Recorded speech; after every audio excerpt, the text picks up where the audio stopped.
dedicated to Eastern and Southern Kentucky. This is WYMT Mountain News This Morning.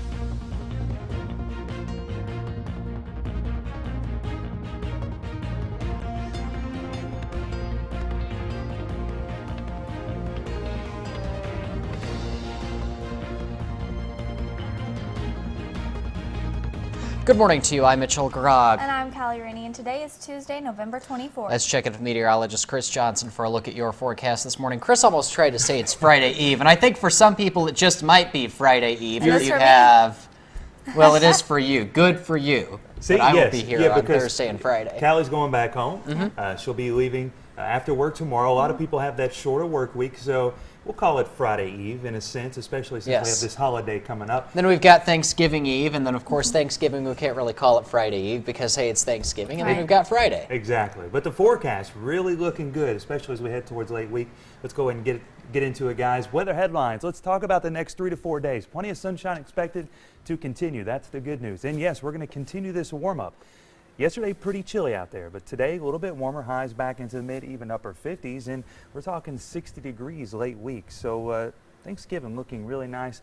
And we're also going to introduce the chance for a few rain showers as we head towards your Friday and into the first part of the weekend. But I think those are going to hold off until we head into late Friday night. Now, a live pinpoint Doppler showing us a clean sweep across all of central and eastern Kentucky. And we're nice and dry because of this high pressure parked right across eastern Kentucky and eastern Tennessee there. And that's going to begin to slowly work off towards the east, heading towards the Virginias there. And as it does so, that's going to allow winds to turn more from the south and southwest. And as that occurs, that's going to allow temperatures to warm up. And that's why we will see temperatures warm up over the next few days. Temperatures right now, though, they are cold. Some spots low to mid 20s, and we're seeing those mid 30s from Jackson up to Paintsville this morning, especially on those ridge tops. A little bit warmer there, but still cold overall. So as you head out the door this morning, once again, the winter coats will definitely be a necessity as you tackle on this Tuesday. Fastcast, we get you out the door this morning. Temperatures cooler, lower 40s by 10 a.m., and we're eventually topping out in the upper 50s later on this afternoon as we'll see warmer conditions. Still cool, but overall much warmer than what we were at this time yesterday. And of course, temperatures will continue that warm up all the way through your Thanksgiving holiday, even into Friday.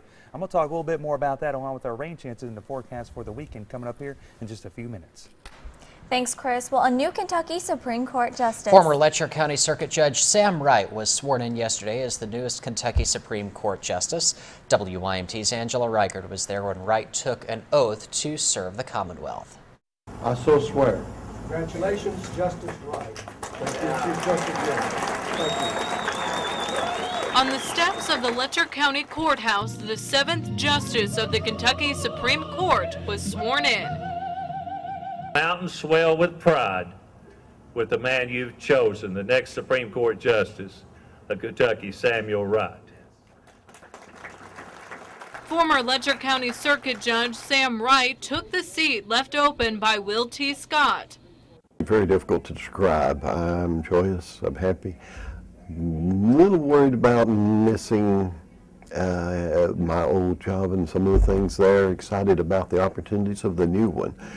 Crowds showed up in Whitesburg to congratulate the new Supreme Court Justice. We hate to lose him because he has been such a fantastic judge for not only the local bar, but for the for the people who live here in Letcher County. Wright says his impact in Letcher County stems from his concern for the people. He says he would like to carry that over to the Supreme Court. Every time somebody comes in my courtroom, I know I need to be, and I try to be just my natural, the way I am, but considerate of, polite to them. Wright has a piece of advice for the next Letcher County Circuit Court judge. No matter how difficult or stressful the job or the day, don't forget what the people who come before you are going through. Sam Wright served Letcher County for more than 20 years. A committee is set to meet and recommend 3 people to the governor to replace Sam Wright as Letcher County Circuit Judge. Governor-elect Matt Bevin will most likely make that appointment. A man charged with murdering a 7-year-old Allen County girl made his first court appearance yesterday. Timothy Madden pleaded not guilty. He faces murder, kidnapping, rape, and sodomy charges. Police say they found Gabby Dolan dead in a creek behind Allen County Scottsville High School, where she had been watching her brothers play football. Madden told police he was also at the game and consented to a DNA test. He is due back in court next Wednesday, December 2nd. Frightening moments at one southeastern Kentucky high school yesterday as police responded to a bomb threat around 11 at Knox Central High School. Authorities say a juvenile was taken into custody and that the bomb threat was likely related in some ways to separate threats made late last week.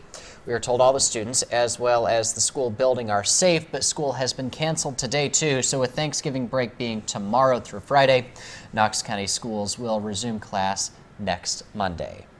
The learning climate at Knox Central High School, and perhaps to some degree in all of our schools, is a little bit shaken from all this.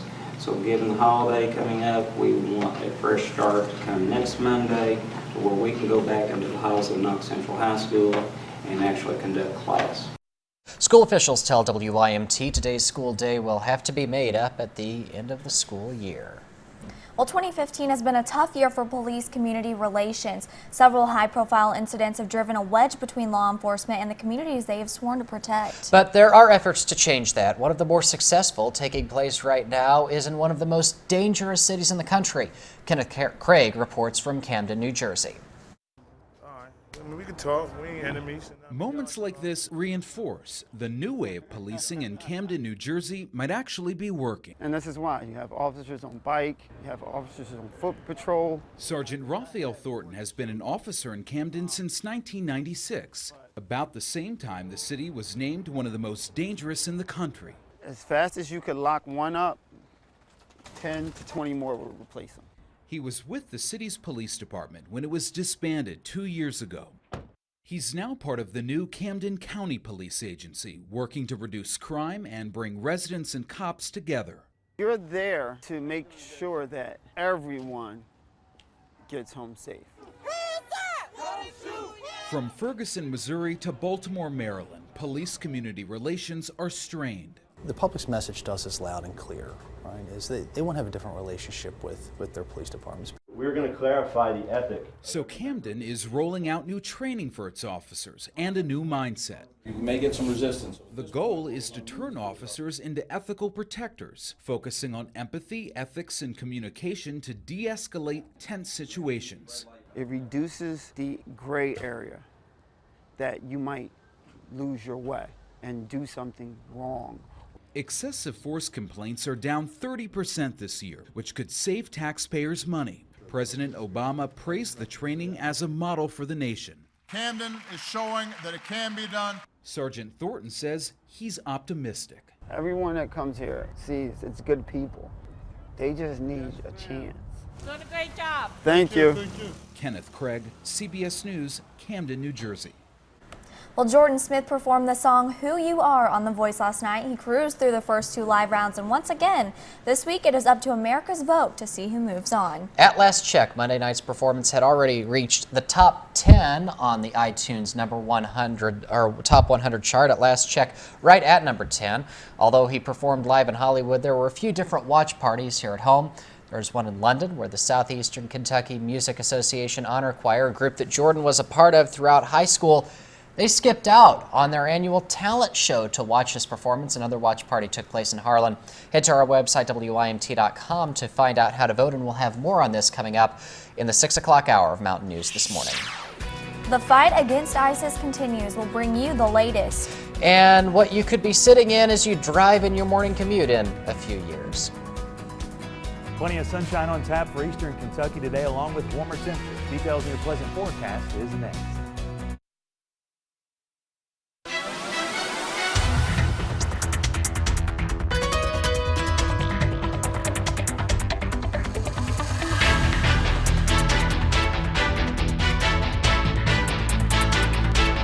Well, it was cold yesterday, and it's cold this morning, but I don't think it's nearly as cold. My windshield didn't really have any frost on it. Not as cold. Yesterday we had those temperature readings in the upper teens. Today we're in the mid to upper 20s, some mid 30s across those ridge tops. So not as cold, but still a cold morning.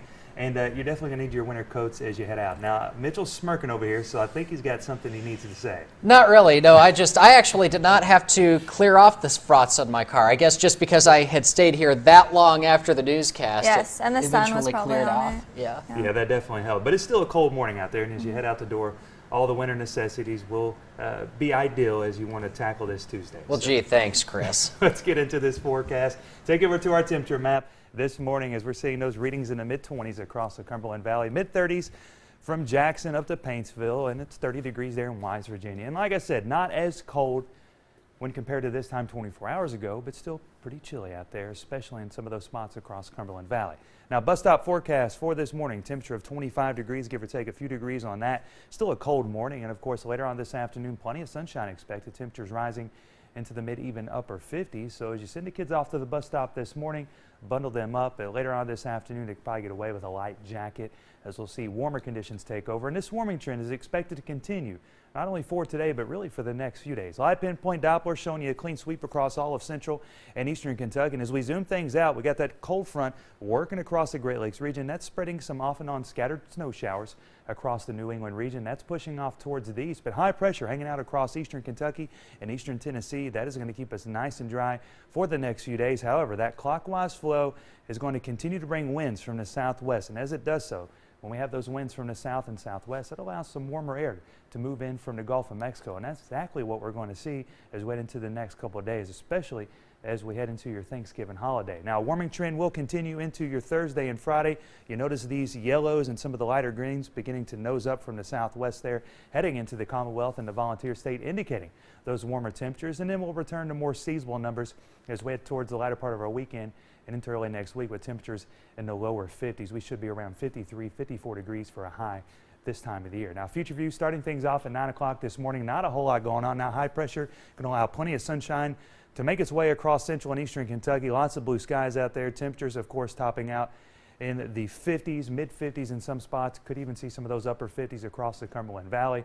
And as we head through the overnight hours and into early Wednesday morning, maybe a few passing clouds. Otherwise, mostly clear skies do prevail. Temperatures climbing back into the lower 60s as we head into your Wednesday afternoon. Even warmer temperatures expected for your Thanksgiving holiday. And future view pretty aggressive with some cloud cover as we kick off your Thanksgiving morning. I do expect mostly sunny skies to take over for that holiday forecast. And you might want to hold off on the Thanksgiving dinner, maybe just one plate, because you're going to want to get outside and enjoy this nice weather. It'll be a chilly start to your morning. Temperatures in the mid-30s, but mid-50s by 12 p.m. And then later on that afternoon, we're topping out at 65 degrees. That is unseasonably warm for this time of the year. So try and take advantage of this nice weather and get out and enjoy for your Thanksgiving holiday. Now, as we look at your 7-day forecast, Black Friday, you're going to try and tackle to get some of those good deals.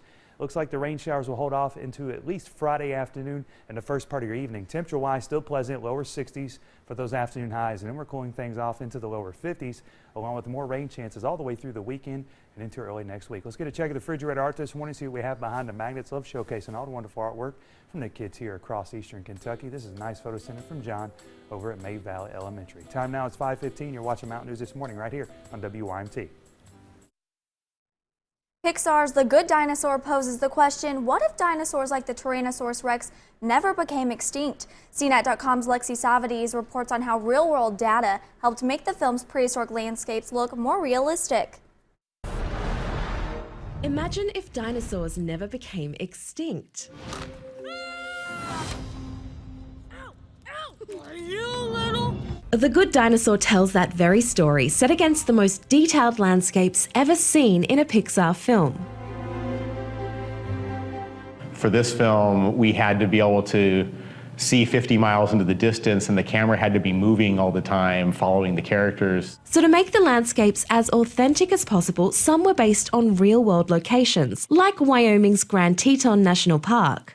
Using height data from the United States Geological Survey, Pixar created a virtual model of the environment using special software. Add in all this extra detail of rocks and debris and brush and grass and lots of trees, and so we can see miles and miles into the distance. A real-world camera crew scouts locations to find the perfect shot. Pixar was able to do the same, but virtually. Because it's in the computer, they can also break reality and move the camera wherever they need to for whatever kind of shot they need. But landscapes need characters to walk through them, like Arlo the dinosaur.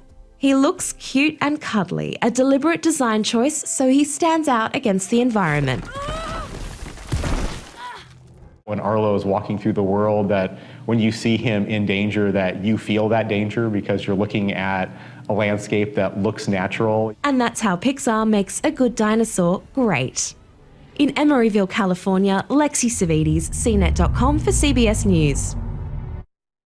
The iconic blue gingham dress worn by Judy Garland in The Wizard of Oz sold for more than $1 million at an auction house Monday. The dress and the high-necked white blouse that went under it is one of only 2 Dorothy costumes in existence, according to Bonham's auction house. Well, Stephen Colbert returns to the Kennedy Center, and U2 announces its new plans to play Paris. Suzanne Marquez has your eye on entertainment. U2 says it will play 2 concerts in Paris to make up for the shows it had to cancel because of the November 13th terror attacks. The new dates are December 6th and 7th. The second concert will air live on HBO. Adele is saying hello to the record books.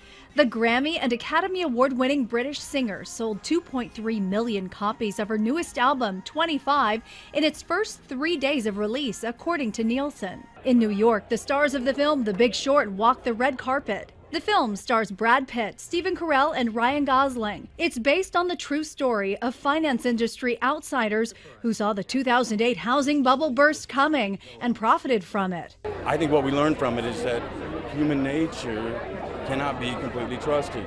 It needs to be regulated. The Big Short opens in limited release December 11th and nationwide on the 23rd. And Stephen Colbert is returning as host of the Kennedy Center Honors.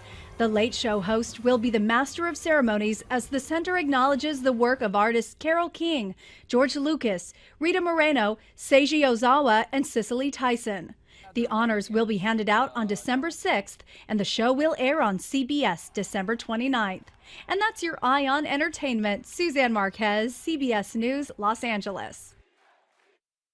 President Barack Obama is set to meet with French President Francois Hollande at the White House today. The two leaders are expected to discuss shared efforts to combat ISIS. The terror group has claimed responsibility for the Paris terror attacks that left 130 people dead. Don Champion has the latest from New York. French President Francois Hollande will sit down with President Obama at the White House this morning in an effort of strengthening the coalition against ISIS. A French diplomatic official tells CBS News Hollande will press for urgent action to combat what he views as an imminent threat from the terror group. They can and should take a lot of solace in knowing that the most powerful country in the world has their back. And is standing with them in this difficult time. Concerns about terror groups like ISIS have U.S. officials stepping up security at airports. Monday, the State Department issued a worldwide travel alert, warning Americans to exercise caution during the holiday season. I'm definitely going to be vigilant. Our family is like, no going to big venues or anything like that. Be careful, be wary, of course. Overseas, Brussels remains on lockdown. Authorities there are still searching for Salah Abdeslam, a key suspect who got away after the November 13th attacks. This morning in Paris, investigators are analyzing an explosive vest found by a street cleaner Monday. Police say the vest contained bolts, shrapnel, and the same type of explosives used in the attacks. Don Champion, CBS News.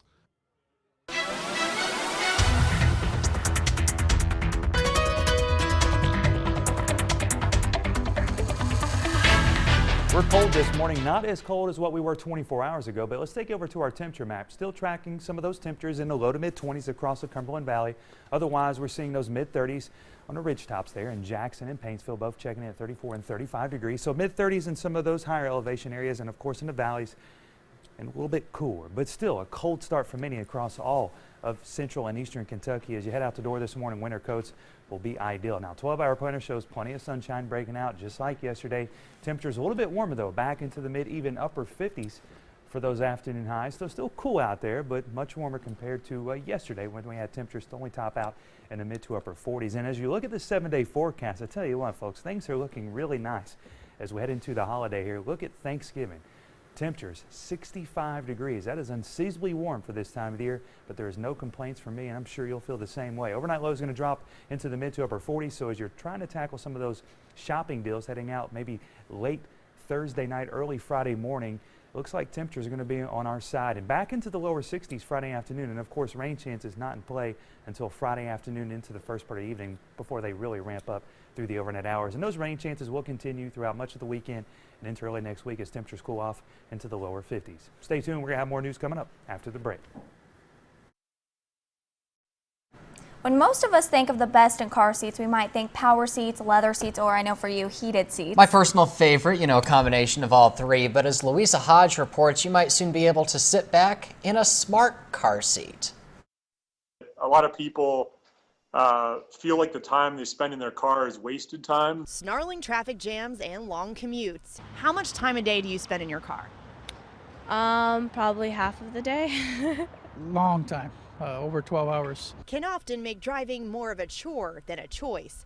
But what if your car seat took away your stress? We've built is a seat called Active Wellness, and what it does is allows us to understand something about your heart rate, your respiration rate, and then analyze that to really. In a Skype interview, Matthew Benson, an advanced innovation manager at Faurecia, one of the largest automotive equipment suppliers, told us the first health monitoring car seat could hit the market in 2 or 3 years. So here's how it works. If you're feeling stressed, the seat could activate a massage function or a heating or cooling sensation.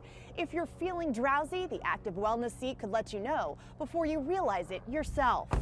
The way your heart rate and your respiration rate change, we have some proprietary algorithms that we're developing that really looks at those changes. Faurecia worked with NASA engineers and researchers at Ohio State and Stanford University to help create the seat's embedded sensors that can collect vital signs without touching the skin. Mood chair? I think a mood ring. While some drivers may be skeptical, LAPD Sergeant Juan Emmerich says this Active Wellness car seat is exactly what drivers need. A lot of these accidents happen from people falling asleep. That car seat somehow alerts them. It'll get them back on track and hopefully avoid an accident and save a life. Louisa Hodge, CBS 2 News.